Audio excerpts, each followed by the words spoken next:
Hello friends, welcome to SN pregnancy and baby care Tamil. இன்றைக்கி நம்ம சேனலில் முதல் 3 மாத கர்ப்பம் எப்படி இருக்கும், அதாவது குழந்தையுடைய வளர்ச்சி நிலைகள் எப்படி இருக்கும், இதய துடிப்பு குழந்தைக்கு எந்த வாரத்தில் வரும், தாய் என்னென்ன விஷயங்கள் எல்லாம் செய்யணும், எந்த விஷயங்கள் எல்லாம் மறந்தும் கூட செய்யக்கூடாது, என்ன உணவுகள் எல்லாம் நம்ம சாப்பிடும்போது குழந்தையுடைய வளர்ச்சி கரெக்டாக இருக்கும், ப்ரெக்னென்சி கன்ஃபார்ம் பண்ணதுமே டாக்டரை எப்போ போய் பார்க்கணும், டாக்டர் கிட்ட நம்ம கேட்க வேண்டிய முக்கியமான கேள்விகள் என்ன, இந்த மாதிரியான முக்கியமான இன்ஃபர்மேஷன் இந்த வீடியோவில் நான் சொல்லியிருக்கேன். ஸோ கண்டிப்பாக இந்த வீடியோ உங்களுக்கு ரொம்பவே யூஸ்ஃபுல்லாக இருக்கும். வீடியோவை ஸ்கிப் பண்ணாமல் பாருங்கள், மறக்காமல் நம்ம சேனலை சப்ஸ்கிரைப் பண்ணிக்கோங்க. முதல் 3 மாதம் அப்படிங்கிறது தான் ஃபர்ஸ்ட் ட்ரைமஸ்டர் அப்படின்னு சொல்லுவோம். நம்மளுடைய கர்ப்பம் காலத்தை கிட்டத்தட்ட 9 மாதங்கள், கூடவே ஒரு 10 நாள் அந்த மாதிரி கணக்கெடுப்போம். ஃபர்ஸ்ட் 3 மாதங்களை ஃபர்ஸ்ட் ட்ரைமஸ்டர் அப்படின்னு சொல்கிறோம். அடுத்த 3 மாதங்களை 2ஆம் ட்ரைமஸ்டர், கடைசி 3 மாதங்களை 3ஆம் ட்ரைமஸ்டர்னு சொல்லி மொத்தமாக 3 ட்ரைமஸ்டர் நமக்கு இருக்குது. இந்த 3 ட்ரைமஸ்டர்லேயும் முதல் ட்ரைமஸ்டர்னு சொல்லக்கூடிய இந்த முதல் 3 மாதங்கள் பார்த்திங்கன்னா ரொம்ப ரொம்ப முக்கியமான ஒரு மாதங்கள். ஏன்னா இந்த 3 மாதங்களில் தான் நம்ம ரொம்பவே கவனமாக இருக்கணும். அபார்ஷன் ரேட் பார்த்திங்கன்னா இந்த 3 மாதங்களில் தான் அதிகமாக இருக்கும். ஸோ நம்ம எந்த அளவுக்கு முடியுமோ அந்த அளவுக்கு கவனமாக இருந்து இந்த 3 மாதங்களை சக்ஸஸ்ஃபுல்லாக கடந்துட்டோம் அப்படின்னாலே கருச்சிதைவுகள் ஏற்படுறதுக்கான வாய்ப்பு ரொம்ப ரொம்ப ரொம்ப கம்மியாயிடும். ஃபர்ஸ்ட் நம்ம பேபியோட ஹார்ட் பீட் எப்போ வரும் அப்படிங்கிறத பார்த்துடலாம். எல்லாருக்குமே பார்த்திங்கன்னா மோஸ்ட்லி ஒரு 45 டேஸ்லேருந்தே ஹார்ட் பீட் தெரிய ஆரம்பிச்சிடும். நிறைய பேர் என்ன கேட்பாங்கன்னா, நான் செக் பண்ணிட்டேன் சிஸ்டர், கார்ட் செக் பண்ணேன், 29 டேஸில் செக் பண்ணியிருக்கேன், 38 டேஸில் செக் பண்ணிட்டேன், 40 டேஸில் செக் பண்ணிட்டேன். கார்ட் செக் பண்ணதும் நான் என்னை ஸ்கேன் பார்க்க சொன்னாங்க டாக்டர். நான் போய் பார்க்கும்போது ஸ்கேனில் க்ரோத் தெரியுது, ஆனால் ஹார்ட் பீட் இன்னும் வரல அப்படின்றாங்க. எனக்கு 45 டேஸ் ஆகிடுச்சு, இன்னும் ஹார்ட் பீட் வரலங்கிறாங்க. நான் எவ்வளோ நாள் வெயிட் பண்ணோம் சிஸ்டர் அப்படின்லாம் கேட்பாங்க. அவங்களுக்கு என்ன பதில் அப்படின்னா, நம்மளுடைய குழந்தையோட ஹார்ட் பீட் பார்த்திங்கன்னா மோஸ்ட்லி 45 டேஸ்லேயே கிடைக்க ஆரம்பிச்சிடும். ஆனால் சில ரேரான கேசஸில் பார்த்திங்கன்னா 70 டேஸில் கூட அந்த ஹார்ட் பீட் ஆனது கிடைக்கிது. ஸோ நீங்கள் எதுக்குமே கவலைப்பட வேண்டாம். நீங்கள் ஒருவேளை உங்களுடைய வீட்லேயே ப்ரெக்னென்சி கிட் செக் பண்ணிட்டீங்க அப்படின்னா கண்டிப்பாக உடனே டாக்டரை போய் பார்க்கணும். அவங்க சொல்கிற சப்ளிமெண்ட்ஸ் எல்லாத்தையுமே நம்ம கரெக்டாக ஃபாலோ பண்ணிக்கணும். அதே போல் அவங்க சொல்கிற டேட்டில் அந்த ஸ்கேனையும் நம்ம எடுத்து பார்த்துடணும். ஃபர்ஸ்ட் டைம் நம்ம எடுக்கக்கூடிய அந்த ஸ்கேன் பார்த்திங்கன்னா குழந்தை கரெக்டாக க்ரோ ஆகிருக்காங்களா, எந்த இடத்துல குழந்தை உருவாகிருக்காங்க, போதுமான வளர்ச்சி அந்த நாளுக்கு ஏற்ற வளர்ச்சி இருக்கா அப்படிங்கிறதெல்லாம் ஃபர்ஸ்ட் ஸ்கேனில், அதாவது இதை க்ரோத் ஸ்கேன், வயபிலிட்டி ஸ்கேன் அப்படின்னு சொல்லுவாங்க. இது கிட்டத்தட்ட 6 வாரங்கள்லேருந்தே நமக்கு எடுக்க ஆரம்பிச்சிருவாங்க. 6 வாரங்கள்லேருந்து 9 வாரம் வரைக்கும் கூட இந்த ஸ்கேன் எல்லாம் எடுப்பாங்க. இந்த வார ஸ்கேன்கள்லாம் உங்களுக்கு ஈஸியாகவே நம்மளுடைய குழந்தை கரெக்டாக கர்ப்பப்பையில் தான் அந்த சுவரில் பதிஞ்சிருக்காங்களா அல்லது வேறு எங்கும் டியூப்பில் ஃபார்ம் ஆயிருக்காங்களா அப்படிங்கிறத பார்த்து தெரிஞ்சுக்க முடியும். இந்த ஸ்கேன் ரொம்பவே முக்கியம். ஏன்னா நம்மளுடைய குழந்தை டியூப்பில் ஃபார்ம் ஆயிருந்தாங்க, யாருக்குமே இந்த மாதிரி நடக்கக்கூடாது. ஒருவேளை அப்படி நடந்துருந்துச்சு அப்படின்னா கண்டிப்பாக நம்ம அதை ஏர்லியராக டிடெக்ட் பண்ணிடணும். ஏன்னா டியூபல் ஃபார்மேஷன்லாம் பார்த்திங்கன்னா குழந்தையோட உயிருக்கும் ஆபத்து, அது வெடிச்சிச்சுன்னா நம்மளோட உயிருக்கும் ஆபத்து வளர்ந்து வெடிக்கும் போது. ஸோ டியூப்லலாம் இருந்தது அப்படின்னா அதை முன்னாடியே டிடெக்ட் பண்ணி அதை என்ன பண்ணணும் அப்படிங்கிற ப்ரொசீஜர் டாக்டர்ஸ் அதை ஃபாலோ பண்ணிப்பாங்க. ஸோ கண்டிப்பாக நீங்கள் ஒன்ஸ் நீங்கள் ப்ரெக்னென்சி செக் பண்ணிட்டீங்க அப்படின்னா உடனே அன்னைக்கோ அல்லது மறுநாளோ நீங்கள் டாக்டரை போயிட்டு பார்க்கணும். அவங்க கொடுக்குற சப்ளிமெண்ட்ஸ் எல்லாம் எடுத்துக்கோங்க. ஸ்கேன் சொல்கிற டேட்டில் போயிட்டு ஸ்கேன் பண்ணி குழந்தை சேஃபாக இருக்காங்களா, கரெக்டான இடத்துல தான் பதிஞ்சு வளர்கிறாங்களா அப்படிங்கிறத தெரிஞ்சுக்கணும். இது முக்கியமான விஷயம். ஃபர்ஸ்ட் ஸ்கேன்லேயே எல்லாருக்குமே குழந்தையோட ஹார்ட் பீட் தெரியணும் அப்படிங்கிற அவசியமே கிடையாது. ஏன்னா சிலர்லாம் சீக்கிரம் டெஸ்ட் பண்ணியிருப்பீங்க, 38 டேஸ் 40 டேஸ்க்கு முன்னாடியே செக் பண்ணியிருப்பீங்க, உங்களுக்கு டபுள் லைன் கிடச்சிருக்கும். ஸோ ரொம்ப சந்தோஷப்பட்டுட்டு டாக்டர்ஸ் கிட்டே போயிருப்பீங்க. நம்ம ஸ்கேன் எடுக்கும்போது சம்டைம்ஸ் நம்ம ஏர்லியராக போனதுனால நமக்கு அந்த ஹார்ட் பீட் டிடெக்ட் பண்ண முடியாமல் இருக்கும். இதை நினச்சி நீங்கள் ஒருபோதும் உடஞ்சி போகக்கூடாது. நிறைய பேருக்கு 70 டேஸில் கூட ஹார்ட் பீட் கிடச்சிருக்கு. ஸோ நீங்கள் அதை மனசில் வச்சுட்டு கரெக்டாக குழந்தைக்கு என்னென்ன சப்ளிமெண்ட்ஸ் நீங்கள் எடுத்துக்கணும் அப்படிங்கிறாங்களோ அதெல்லாம் ஃபாலோ பண்ணணும்.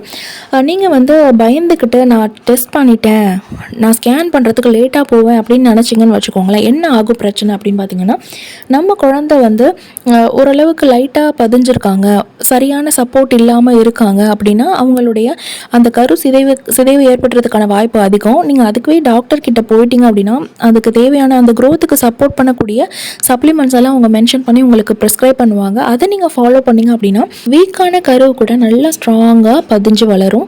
ஸோ கண்டிப்பாக அவங்க கொடுக்குற சப்ளிமெண்ட் உங்களுக்கு க்ரோத்துக்கு நல்லா சப்போர்ட் பண்ணும். ஸோ நீங்கள் டெஸ்ட் பண்ண உடனே டாக்டரை பார்க்குறத மறக்காதீங்க. அதே போல் அவங்க சொல்கிற டேட்டில் ஸ்கேன் பண்ணிக்கோங்க.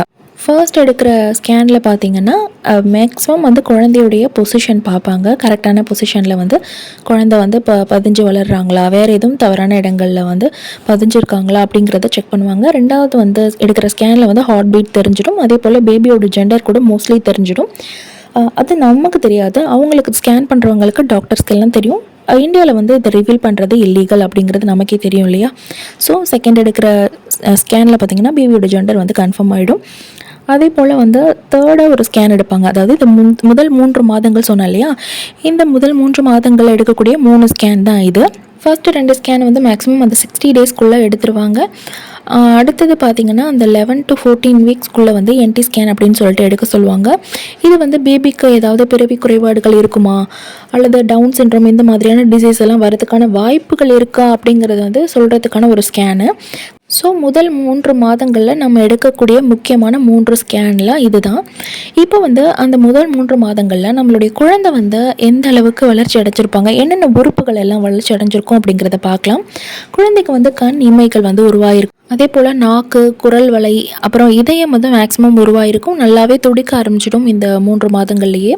குழந்தையுடைய கை, கால், விரல்கள் எல்லாம் வந்து நல்லாவே உருவாயிருக்கும். அதே போல் க்ளோஸ் பண்ணி ஓப்பன் பண்ணுவாங்க குழந்தைங்க.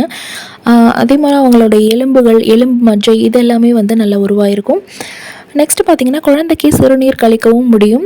அதாவது சிறுநீரகம் வந்து ஓரளவுக்கு வளர்ச்சி அடைந்து அவங்க வந்து சிறுநீர் கழிக்கவும் செய்வாங்க. அந்த ஆம்னியோட்டிக் ஃப்ளூயிட்லேயே வந்து அந்த சிறுநீர் வந்து வெளியாகும். அந்த குழந்தை பார்த்திங்கன்னா அந்த ஆம்னியோட்டிக் ஃப்ளூயிடில் தான் வந்து மிதந்துட்டு இருப்பாங்க இல்லையா. அந்த ஆம்னியோட்டிக் ஃப்ளூயிடில் தான் அவங்க வந்து தேவையான உணவை வந்து எடுத்துக்க முடியும். அதே போல் வந்து அவங்க அதிலே தான் சிறுநீரும் கழிப்பாங்க. ஸோ இந்த பனிக்குட நீரை வந்து அவங்க விழுங்கவும் செய்வாங்க. குழந்தை வந்து நல்லாவே அசைய ஆரம்பிச்சிருப்பாங்க, நல்லா மூவ் பண்ணுவாங்க, எல்லா இடத்துலையும் வந்து சுற்றி வருவாங்க. ஆனால் நம்மளால் வந்து இப்போது அந்த மூமெண்ட்டை ஃபீல் பண்ண முடியாது, அந்த அளவுக்கு வந்து சின்னதாக இருப்பாங்க. ஓரளவுக்கு அவங்க நல்லா வளர்ந்து நம்மளை பஞ்ச் பண்ணும்போது தான் அந்த ஃபீலிங்கெல்லாம் நம்மளால் ஃபீல் பண்ண முடியும். இப்போ வந்து ரொம்ப குட்டியாக இருக்கிறதுனால நம்மளால் ஃபீல் பண்ண முடியாது, ஹார்ட் பீட்டும் வந்து நம்மளால் ஃபீல் பண்ண முடியாது. நம்ம ஸ்கேன் எடுக்கும்போது பார்த்திங்கன்னா டாப்லர் கருவியை யூஸ் பண்ணி நம்ம குழந்தையோட இதய துடிப்பை நம்ம கேட்குற மாதிரி டாக்டர்ஸ் பண்ணுவாங்க. அது கேட்கும்போது நல்ல ஒரு உணர்ச்சி பூர்வமாக இருக்கும். எல்லா தாய்மார்களும், அதாவது எல்லா பெண்களும் வந்து கண்டிப்பாக இந்த உணர்ச்சியை வந்து ஃபீல் பண்ணணும் அப்படின்னு நான் இந்த இடத்துல வந்து ப்ரை பண்ணிக்கிறேன். இப்போ முதல் 3 மாதங்களில் நம்ம என்ன உணவுகள் எல்லாம் எடுத்துக்கணும் அப்படின்னு பார்த்தீங்கன்னா, குழந்தைக்கு வந்து விட்டமின் சி தேவைப்படுது. அதே போல் விட்டமின் ஏ, ஃபோலிக் ஆசிட் தேவைப்படுது. கோலின் அப்படின்னு சொல்லிட்டு ஒரு வகையான சத்து, இது வந்து முட்டையில் இருக்கும். இது குழந்தையுடைய மூளை வளர்ச்சிக்கு தேவை.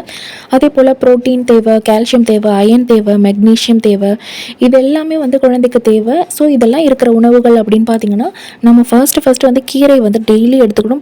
பசலைக்கீரை, முருங்கைக்கீரை இதெல்லாம் வந்து நீங்கள் தாராளமாக சாப்பிடலாம். டெய்லி ஏதாவது ஒரு கீரை, ஏதாவது ஒரு வகையில் உங்களுக்கு எப்படி பிடிக்குமோ, கூட்டாவோ பொரியலாவோ அல்லது வேறு எதுவும் குழம்புல போட்டோ நீங்கள் உங்களுக்கு எப்படி பிடிக்குமோ அதை போல் நீங்கள் சாப்பிடணும். நான் டெய்லி ஒரு கீரை வந்து ஸ்டார்டிங்லேருந்து சாப்பிடணும். இது குழந்தையுடைய மூளை வளர்ச்சிக்கு ரொம்ப முக்கியம். நீங்கள் அவாய்ட் பண்ண வேண்டிய கீரைன்னு பார்த்தீங்கன்னா, அகத்திக்கீரையை வந்து கொஞ்சம் அவாய்ட் பண்ணிக்கோங்க. ஏன்னா நம்ம சாப்பிட்ற மருந்துகள் இருக்கு இல்லையா, நம்ம உடலில் இருக்கக்கூடிய விஷயத்தை வந்து முறிக்கிற தன்மை வந்து இந்த அகத்திக்கீரைக்கு இருக்கும். அதனால் சித்த வைத்தியங்கள்லாம் ஸ்டார்ட் பண்ணுறதுக்கு முன்னாடி வந்து என்ன பண்ணுவாங்கன்னா, இந்த அகத்திக்கீரை கொடுப்பாங்க. நம்ம இத்தனை நாளாக நம்ம வாழ்நாளில் சாப்பிடக்கூடிய மருந்தோட பவர் எல்லாம் அப்படியே எடுத்து வச்சோம். நம்ம இப்போ ப்ரெக்னென்சியில் இருக்கும்போது குழந்தைக்கு தேவையான சப்ளிமெண்ட்ஸ் நம்ம எடுத்துகிட்ருக்கோம். அகத்திக்கீரை சாப்பிடும்போது அது வந்து ஏதாச்சும் வந்து பாதிப்புகள் ஏற்படுறதுக்கான வாய்ப்பு இருக்குது. அப்படிங்கிறதுனால அகத்திக்கீரை மட்டும் நீங்கள் அவாய்ட் பண்ணிக்கோங்க. அதே போல் வந்து பாவக்காய் வந்து லிமிட்டாக எடுத்துக்கோங்க. மற்றபடி நீங்கள் எல்லா காய்கறிகள், எல்லா பழங்களும் வந்து சாப்பிடலாம். அதே போல் எல்லா கீரைகளுமே வந்து நீங்கள் எடுத்துக்கலாம். டெய்லி வந்து ஒரு அவிச்ச முட்டை எடுத்துக்கோங்க. எக் வந்து வேக வைக்காமல் சாப்பிடக்கூடாது, ஹாஃப் பாயில் எடுக்காதீங்க. அதே போல் பால் வந்து காய்ச்சாத பால் குடிக்கக்கூடாது. டெய்லி ஒரு கிளாஸ் அல்லது 2 கிளாஸ் 3 கிளாஸ் வரைக்கும் கூட நீங்கள் குடிக்கலாம். நல்லா காய்ச்சிய பாலை வந்து எடுத்துக்கோங்க. இதெல்லாம் உங்களுக்கு ப்ரோட்டீன், கால்சியம் எல்லாம் கிடைக்கும்.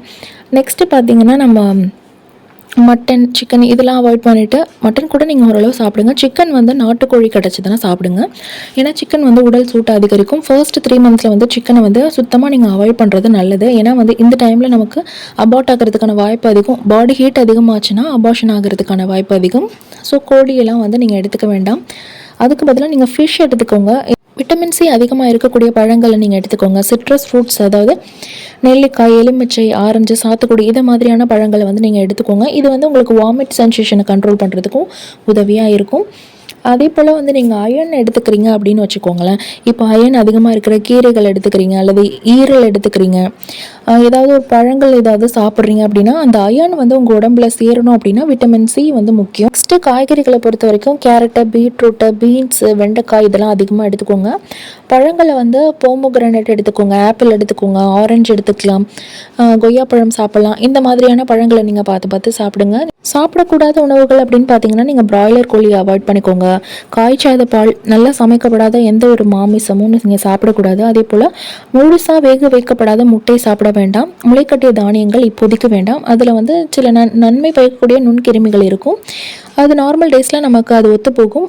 ப்ரெக்னென்சியில் நம்மளோட சின்ன அந்த கரு இருக்குல்லையே, நம்மளோட வயிற்றில் வளரக்கூடிய அந்த சின்ன சிசுவை வந்து அந்த நுண்கிருமிகள் பாதிக்கிறதுக்கான வாய்ப்புகள் இருக்குது. அப்படிங்கிறதுனால இப்போதைக்கு நீங்கள் முளைக்கட்டிய தானியங்களை அவாய்ட் பண்ணிக்கோங்க.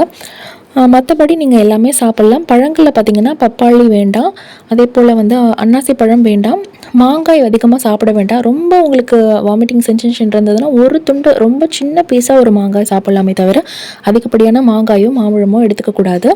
இதெல்லாம் நம்மளுடைய உடல் சூட்டை அதிகரிக்கும். அப்படிங்கிறதுனால அபார்ஷன் ஆகிறதுக்கான வாய்ப்புகள் அதிகரிக்கும். ஸோ உடல் சூட்டு தரக்கூடிய எந்த ஒரு உணவையும் நீங்கள் சாப்பிடக்கூடாது. இந்த முதல் 3 மாதங்களில் டாக்டர் சொல்லக்கூடிய ஸ்கேன், அதாவது என்டி ஸ்கேன் உட்பட நீங்கள் எல்லா ஸ்கேனும் கரெக்டாக எடுங்க. சுகரு, பிபி, யூரின் எல்லாமே செக் பண்ணுவாங்க. கரெக்டாக அதை ஃபாலோ பண்ணிக்கோங்க. ஏன்னா நமக்கு அந்த ப்ரெக்னென்சி டைமில் இருக்கக்கூடிய பிபி, சுகர் இதெல்லாம் பார்த்தீங்கன்னா நமக்கு நார்மல் டெலிவரிக்கான வாய்ப்புகளை குறைச்சி விட்டுரும். இந்த ப்ரெக்னென்சி அப்போ வரக்கூடிய சுகர், பிபி இதெல்லாம் பற்றி நான் தனியாக வீடியோ போடுறேன். இப்போ வந்து வீடியோ லெங்க் ஆகிடும் அப்படிங்கிறதுலாம் நான் ஷார்ட்டாக சொல்லியிருக்கேன். ஸோ சுகர், பிபி எல்லாம் வராமல் இருக்கிறதுக்கு உங்களோட மைண்டை நீங்கள் காமாக வச்சுக்கோங்க. நீங்கள் எடுத்துக்கிற டயட் வந்து நல்லா ஹெல்த்தியாக இருக்கிறதா பார்த்துக்கோங்க. நெக்ஸ்ட் பார்த்தீங்கன்னா நிறைய பேருக்கு வந்து வெள்ளைப்படுதல் இருக்கும். வெள்ளைப்படுதல் வந்து ப்ரெக்னென்சிலையும் இருக்கும். நிறைய பேருக்கு சந்தேகம் இருக்குது, எனக்கு தான் பீரியட்ஸ் ஆகலையே, எதுக்காக வெள்ளைப்படுதல் இருக்குது, ப்ரெக்னென்சிலையும் வெள்ளைப்படுதல் இருக்கும் அப்படிங்கிற டவுட்டாக இருக்கும். ப்ரெக்னென்சிலையும் நமக்கு வெள்ளைப்படுதல் இருக்கும். நீங்கள் ப்ரெக்னென்சி கன்ஃபார்ம் ஆகிடுச்சினாலே உங்களோட வெள்ளைப்படுதல் பார்த்தீங்கன்னா நல்லா திக்காக க்ரீமி ஒயிட்டாக வந்து உங்களுக்கு இருக்கும். அதுவும் கண்டினியூஸாக இருக்கும். இப்படி இழுத்து பார்த்தீங்கன்னா உங்களுக்கு அது டக்குன்னு உடையாது, அந்த மாதிரி இருக்கும். இதை வச்சு கூட நீங்கள் ப்ரெக்னென்ட் ஆகிருக்கீங்க அப்படிங்கிறத கன்ஃபார்ம் பண்ணிக்கலாம். இது உங்கள் கரு உருவான அந்த ஒரு வாரத்திலேயே வந்து இந்த மாதிரியான வெள்ளைப்படுதல் உங்களுக்கு இருக்கும். சிலருக்கு டவுட் என்னென்ன இருக்குன்னா, நம்ம வந்து ப்ரெக்னென்சியில் இருக்கும், நம்ம காண்டாக்டில் இருக்கலாமா, இந்த ஃபர்ஸ்ட் 3 மந்தில் வந்து காண்டாக்டில் இருந்தால் குழந்தைக்கு எதுவும் பாதிப்பு ஏற்படுமா அப்படின்னு சொல்லி கேட்குறீங்க. முழுக்க வந்து காண்டாக்டில் இருக்கிறது ப்ரெக்னென்சிலங்கிறது உங்களோட விஷ் தான். பட் இருந்தாலும் டாக்டர்ஸ் என்ன சொல்லுவாங்கன்னா, இந்த ஃபர்ஸ்ட் 3 மந்த்ஸ் லாஸ்ட் 3 மந்த்ஸ் வந்து உங்களுக்கு வந்து ஒரு முக்கியமான கட்டம். அந்த டைமில் வந்து நீங்கள் காண்டாக்டில் இருக்கக்கூடாது அப்படிங்கிறத அவங்களே சொல்லுவாங்க. இடைப்பட்ட அந்த 3, அதாவது 2வது 3 மாதங்கள் இருக்கு இல்லையா, 2வது ட்ரைமஸ்டர், அதில் வந்து காண்டாக்டில் இருக்கிறதுனால எந்த ஒரு பாதிப்பும் பெருசாக வரப்போகிறது இல்லை. ஃபர்ஸ்ட் 3 மந்த் அப்படிங்கிறது பேபி வந்து இப்போ தான் க்ரோ ஆகிருப்பாங்க. எந்த அளவுக்கு அவங்க ஸ்ட்ராங்காக பதிஞ்சு வளர்றாங்க அப்படிங்கிறது நமக்கு தெரியாது. சின்ன அதிர்வுகள் கூட குழந்தை வந்து அபார்ட் ஆகிறதுக்கான வாய்ப்புகளை அதிகப்படுத்தும். இதனால தான் நம்ம பயணம் செய்கிறத வந்து தவிர்க்கணும் அப்படின்னு சொல்லுவாங்க. ஸோ கண்டிப்பாக வந்து இது உங்களுக்கு புரிஞ்சிருக்கும் அப்படின்னு நான் நம்புகிறேன். ஸோ ஒரு அந்த 3 மந்த்ஸ் வந்து நீங்கள் வந்து சேர்ந்திருக்கிறத தவிர்க்கிறது ரொம்பவே நல்லது. தாய் செய்யக்கூடாத விஷயங்கள் பார்த்தீங்கன்னா, தேவையில்லாமல் கனமான பொருளை தூக்கக்கூடாது, ஒரே இடத்துல உட்காந்துட்டு இருக்கிறது, ஒரே இடத்துல நின்றுட்டு இருக்கிறது ரொம்ப நேரம், இதெல்லாம் பண்ணக்கூடாது. தூங்கும் போது பார்த்தீங்கன்னா லெஃப்ட் சைட் தூங்குறது நல்லது. அப்படியே புரண்டு படுக்கணும்னு விரும்பினாலும் அப்படியே ரோல் பண்ணி புரளக்கூடாது. எழுந்து உட்காந்துட்டு தான் அடுத்த சைடு வந்து நம்ம படுக்கணும். ஃபர்ஸ்ட் 3 மந்த்லலாம் நீங்கள் குப்புறப்படுத்தாலும் ஒன்றும் ஆகாதுன்னு சொல்லுவாங்க. பட் நீங்கள் பழக்கப்படுத்துறது தான் எல்லாமே. நமக்கு டெலிவரி வரைக்கும் வந்து யூஸ்ஃபுல்லாக இருக்கணும் அப்படின்னா இப்போவே நீங்கள் லெஃப்ட் சைட் படுக்கிறது நல்லது. லெஃப்ட் சைடில் படுத்தால் தான் பேபிக்கு தேவையான அந்த ஸ்பேஸ், அவங்க சுற்றி வரதுக்கான தேவையான ஸ்பேஸ் வந்து அவங்களுக்கு கிடைக்கும். இந்த வீடியோ கொஞ்சம் லெங்க்தாக இருக்குது, பட் நிறைய விஷயங்களை நான் கவர் பண்ணியிருப்பேன். எல்லாமே கண்டிப்பாக உங்களுக்கு யூஸ்ஃபுல்லாக இருக்கும் அப்படின்னு நான் நம்புகிறேன். இந்த வீடியோவில் ஏதாவது டவுட்ஸ் இருந்துச்சுன்னா மறக்காமல் கமெண்ட் செக்ஷனில் கேளுங்க, அதுக்கான ரிப்ளை நான் கொடுப்பேன். வீடியோ பிடிச்சிருந்தா லைக் பண்ணுங்கள், மறக்காமல் நம்ம சேனலை சப்ஸ்கிரைப் பண்ணிக்கோங்க. தேங்க்யூ.